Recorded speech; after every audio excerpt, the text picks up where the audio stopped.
கர்த்தருடைய பரிசுத்த நாமத்துக்கு ஸ்தோத்திரமும் துதியும் கனமும் மகிமையும் எப்போதும் உண்டாகட்டும்.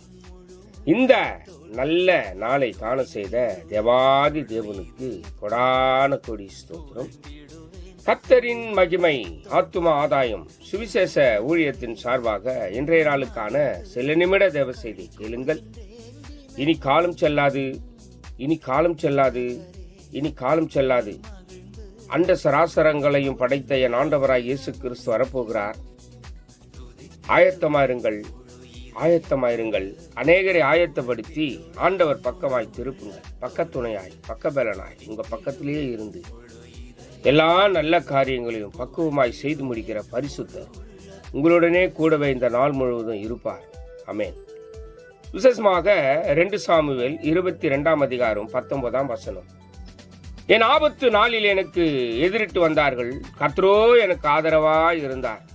எனக்கு அருமையான தேவ ஜனமே, உனக்கு விரோதமாய் பேசி ஆலோசனை பண்ணி உங்களிடத்தில் சண்டைக்கு வந்த அநேகருக்கு முன்பாக கர்த்தர் உங்களுக்கு ஆதரவாகவும் அரணாகவும் அரவணைப்பாகவும் இருந்து உங்களை நடத்தினார் என்பதை மறந்து போகாமல் இருங்கள். கர்த்தர் உங்களோடு கூட இருக்கிறார், அதை மறக்காதிருங்கள். கர்த்தர் உங்களோடு கூட இருந்து உங்களை நடத்துகிறவர் என்பதை நினைவில் வைத்துக் கொள்ளுங்கள்.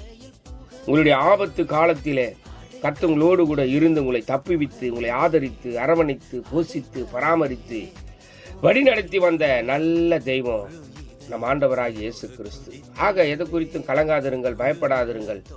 வேதம் சொல்லுகிறது, அவர்தாமே சோதிக்கப்பட்டு பாடுபட்டதினாலே ஒரு சோதிக்கப்படுகிற யாவருக்கும் உதவி செய்ய நன்மை செய்ய அவர் நல்லவராய் இருக்கிறார். எதை குறித்தும் கலங்காதிருங்கள், பயப்படாதிருங்கள். கர்த்தர் உங்களோடு கூட இருப்பார். God bless you.